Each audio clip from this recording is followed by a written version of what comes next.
Salut à toi. Petite vidéo en extérieur aujourd'hui, petite vidéo statique en face du fleuve.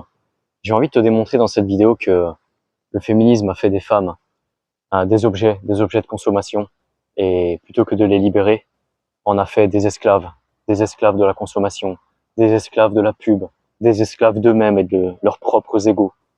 Alors le titre de cette vidéo, Une femme bien émancipée est une femme à poil, c'est un pied de nez aux féministes, c'est un pied de nez à ce système qui prétend libérer les femmes et qui ne les a en fait esclavagisées que pour autre chose. Alors je vais te démontrer illustrativement dans cette vidéo que la rhétorique féministe est complètement éclatée au sol. Comment on va faire ça? Eh bien on va faire ça via différents domaines. Je vais te montrer des publicités, des occasions où les femmes sont mises en avant. Et je vais te demander de bien suivre, et à la fin, quel est le point commun entre toutes les choses que j'aurais citées, voire que j'aurais montrées à l'écran. Je vais te dire franchement, je voulais commencer par la publicité et te montrer des publicités de femmes dénudées, mais je crois que YouTube va faire sauter la vidéo. C'est-à-dire ces publicités sont tellement suggestives, sont tellement lascives, que je pense que YouTube n'aurait pas supporté. Alors, je vais te montrer je vais évoquer plutôt des publicités, des occasions, des produits culturaux publicitaires de différentes époques, de différents produits, de différentes entreprises. Et puis, dans la mesure du possible, en fonction de ce que je peux montrer à l'écran, vis-à-vis de YouTube, tu pourras me dire un petit peu qu'est-ce que tu penses de tout ça et quel est le point commun. Quel est le point commun entre toutes les productions que je vais te montrer à l'écran. Alors on commence avec la publicité. La publicité, c'est probablement le domaine où les femmes sont les plus utilisées, sont les plus montrées, sont les plus dénudées, et tout cela bien sûr sous couvert de féminisme, sous couvert d'égalité, sous couvert de, en anglais ils disent female empowerment, tu sais, d'émancipation de la femme. Alors qu'en est-il de cette émancipation? Eh ben, je t'invite à prêter attention aux publicités de parfums, aux publicités de vêtements, de chaussures, de lingerie, aux publicités de maquillage. Je t'invite à prêter attention à tout ça et tu vas voir que à chaque fois, on te met des femmes dans ces publicités.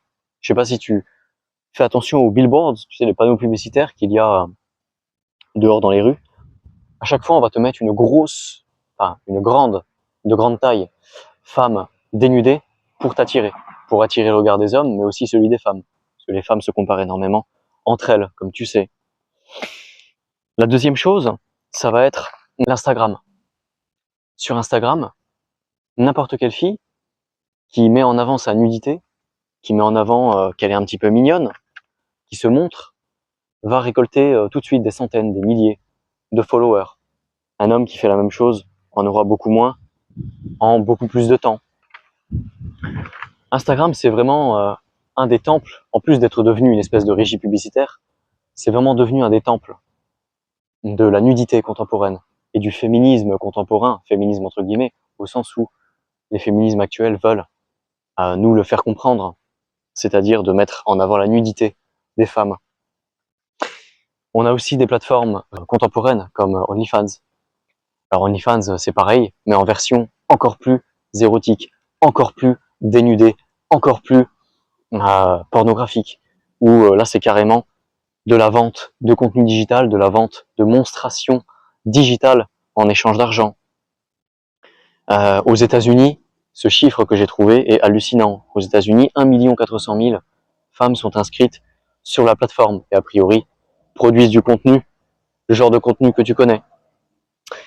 Dans l'industrie proprement pornographique, à proprement parler, combien de femmes se font dénuder, se font symboliquement souiller face caméra, dans des scènes double peiné, triple peiné, orgie, etc.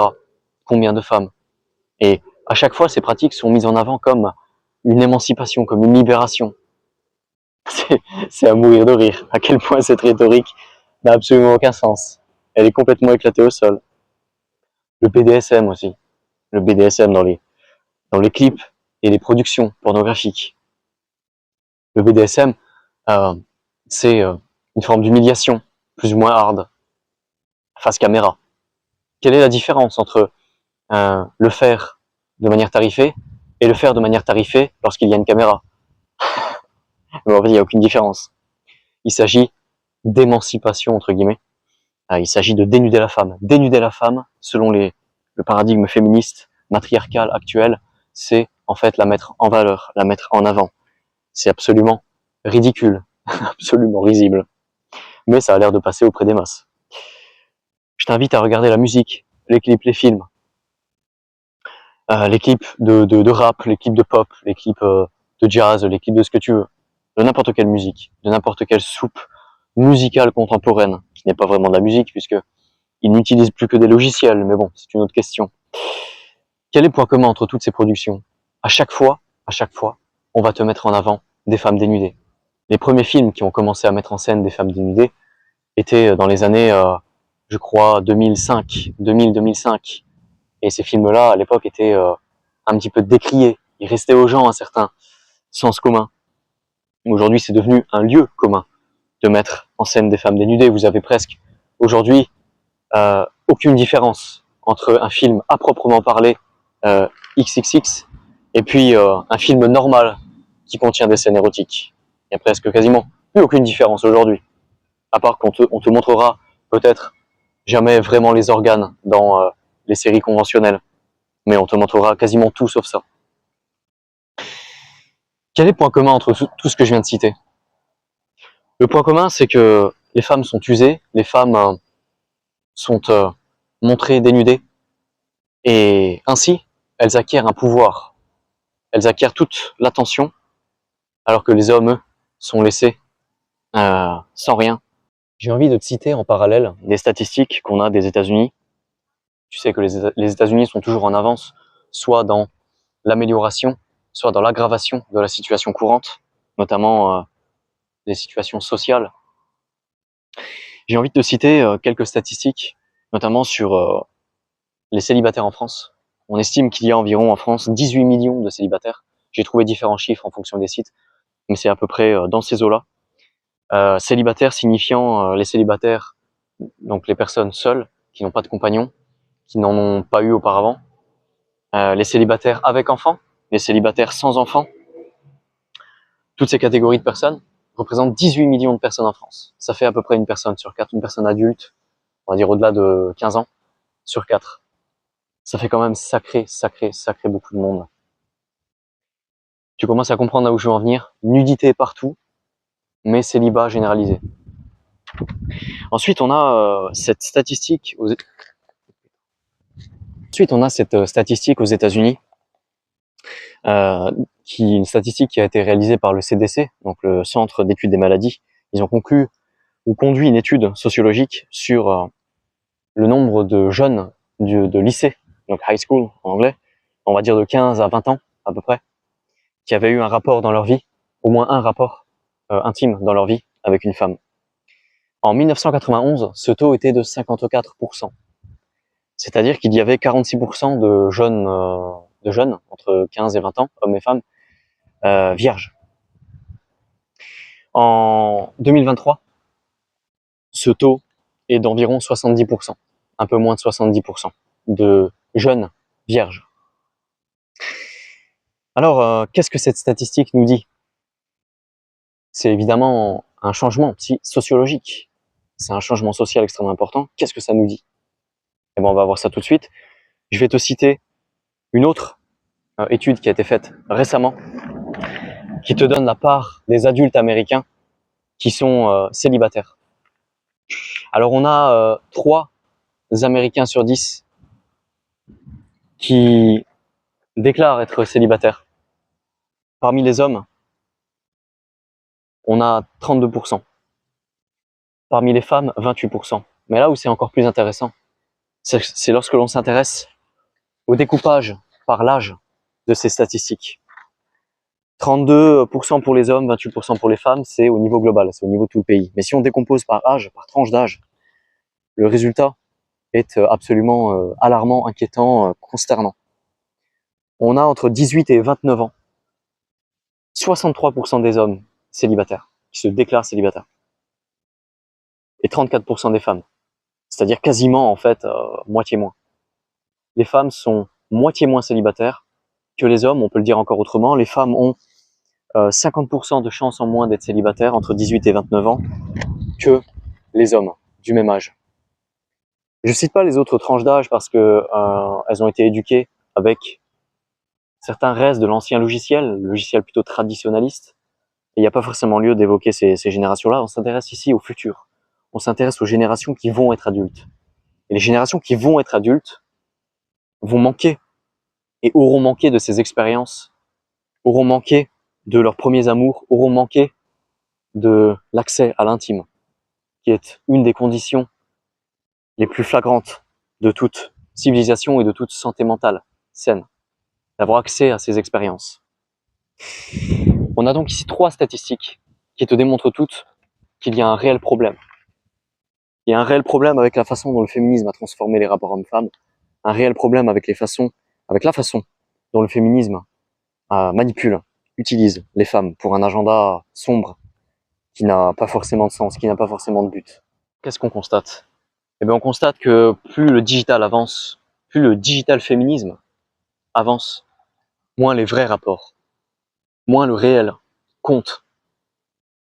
Dans la génération 18-29 ans, comme on l'a vu, ces rapports sont catastrophiques. Quelles vont être les conséquences de tous ces jeunes qui n'auront pas vécu leurs expériences, qui n'auront pas eu accès aux femmes, qui ne sauront pas comment les aborder, qui ne sauront pas comment leur parler, qui ne sauront pas comment interagir avec eux? Quelles conséquences ça va avoir? Non pas seulement sur la natalité, ce qui est une conséquence évidente, mais également sur leur équilibre, leur bien-être, leur rapport à l'autre, leur façon de faire société, de construire société. La conclusion, numéro 1, c'est que le féminisme a donné tout le pouvoir aux femmes. Ce n'est plus une question d'égalité. Le féminisme a voulu détruire les hommes, et le féminisme actuel veut détruire les hommes. Mais les hommes continuent à faire ce qu'ils ont toujours fait. Ils continuent à le travailler, ils continuent à développer leurs compétences, ils continuent à construire le monde, à construire les ponts, comme ce pont que tu vois ici, à construire les bâtiments, à construire les plateformes pétrolières, à extraire le pétrole, l'énergie qui fait tourner le monde, à réparer les réseaux électriques, à les construire. Ce sont les hommes qui font cela. Mais leur récompense pour faire cela est devenue de moins en moins présente. Alors j'ai envie de te citer quelles vont être les conséquences. Et ce que ça signifie pour un homme de ne pas avoir ces expériences entre 15 et 20 ans, et les conséquences que ça va avoir sur la société. Alors pourquoi je cite ces statistiques? Quel est le lien avec la première partie où je t'explique comment les femmes sont mises à nu dans les productions culturo-publicitaires? Le lien est là-dedans.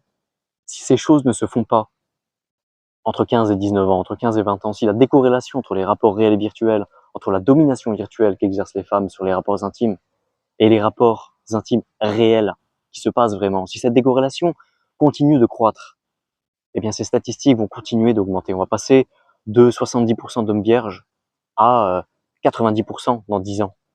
Quelle est la conséquence sur la société? C'est qu'entre 15 et 19 ans, c'est là où ces choses se font, c'est là où tu as tes premières petites copines, c'est là où tu découvres ces expériences, c'est là où tu découvres l'excitation de la rencontre, l'excitation d'autrui, avec l'intensité, avec l'énergie de la jeunesse. Quand tu découvres ces choses entre 15 et 20 ans, tu as les hormones qui explosent. Tu atteins des niveaux d'intensité dans la découverte que tu ne peux plus jamais retrouver à n'importe quel moment de ta vie. Plus jamais. Et je te parle d'un point de vue biologique, comment tu perçois les choses, mais aussi d'un point de vue économico-légal, d'un point de vue situationnel, lorsque tu es au lycée, lorsque tu es étudiant, encore jeune, tu es dans une espèce de bulle, dans un contexte spécifique. Il y a des exceptions, je sais que pas tous les jeunes ne travaillent pas à cet âge-là, mais tu es dans un contexte où tu n'as pas à payer, tu n'as pas de responsabilité, tu n'as pas encore de famille, tu es vraiment libre. Tu peux profiter pleinement de ce que tu vis. Tu es détaché de toute contrainte. Les contraintes arrivent au moment où tu commences à travailler, où tu commences à payer des impôts, etc. Où tu commences à avoir une famille. Alors, oui, passer à l'âge adulte, je suis d'accord, vous allez me dire que c'est nécessaire et que prendre ses responsabilités, c'est passer à l'âge adulte. Et ça fait partie de la vie que d'accepter ses responsabilités. Mais devenir adulte, c'est devenir assez mûr, assez mature pour accepter ses contraintes, sans douleur. Et cette maturité, elle se construit comment? Cette maturité se construit via les expériences que je viens de décrire. Entre ce moment, entre 15 et 20 ans où tu expérimentes, où tu tentes des expériences les unes après les autres, parce que tu as l'énergie de la jeunesse, parce que faire des erreurs est gratuit. Et pour la plupart des gens, ces moments passés entre 15 et 20 ans sont les meilleurs moments de leur vie. C'est le moment où tu vas batifoler, barouder, où tu vas vagabonder, parce que les conséquences sont amoindries par rapport à l'âge adulte. Et ce sont ces expériences qui te bâtissent, qui bâtissent ta personnalité à l'âge adulte. Et si la décorrélation dont je parlais continue à se creuser, et que plus de 70% des jeunes n'ont pas la possibilité de vivre ces expériences avec des femmes, eh bien la conséquence, c'est qu'on va se retrouver avec une future génération adulte de dépressifs, frustrés, handicapés sociaux et revanchards. C'est une bombe à retardement que cette société est en train de créer. Vous vous êtes déjà demandé pourquoi la crise de la quarantaine existe. Qu'est-ce que la crise de la quarantaine? La crise de la quarantaine, c'est quand un homme est insatisfait, qu'il se rend compte qu'il a atteint 40 ans, il lui reste environ 20 ans à vivre, plus ou moins en bonne santé, et qu'il se dit, mince, j'ai pas assez voyagé, j'ai pas connu assez de femmes, j'ai pas fait ceci, cela, j'ai pas osé faire un business, j'ai pas appris tout ce que je voulais apprendre, j'ai pas appris les langues que je voulais, je n'ai pas rencontré les personnes que je voulais rencontrer, j'ai pas développé mon réseau comme je le voulais. À 40 ans, tu te rends compte des échecs de ton passé et que tu ne peux plus les changer. Parce que le temps va seulement dans un seul sens. Si un adolescent entre 15 et 20 ans n'expérimente pas ce dont je te parlais, comment va-t-il réagir à 40 ans? Mais en fait, ça démarrera bien avant 40 ans. À partir de 30 ans, ces futurs adultes vont devenir dépressifs, insatisfaits et voudront leur revanche. Ils vont devenir extrêmement aigris et c'est normal. Ils se rendront compte qu'ils sont passés à côté de leur vie. Ils vont se rendre compte que ces expériences ne se représenteront jamais. Quelle sera leur réaction à ce moment-là? Tu ne profiteras jamais autant des femmes, de tes amis, de tes groupes d'amis, des bêtises que tu peux faire quand tu es adolescent. Tu ne feras jamais à 40 ans comme tu as pu le faire entre 15 et 20 ans. Tu ne dragues pas dans la rue, tu ne fais pas des bêtises en scooter à 40 ans. Parce qu'à 40 ans, chaque erreur te coûte potentiellement bien plus cher. À 19 ans, tu vis encore chez tes parents. À 40 ans, ce n'est plus le cas. Chaque erreur, erreur de recrutement, erreur d'emploi, erreur d'investissement, te coûte potentiellement tellement cher que tu peux finir à la rue, que tu peux tout perdre. Les expériences que tu as entre 15 et 20 ans déterminent qui tu seras à 40 ans. Et comment régler le problème que je vous ai présenté en début de vidéo? Eh bien, ça fera l'objet de la deuxième partie. Je te laisse sur la vue du fleuve, avec le soleil qui se couche lentement, et je te dis à la prochaine. Ciao, ciao.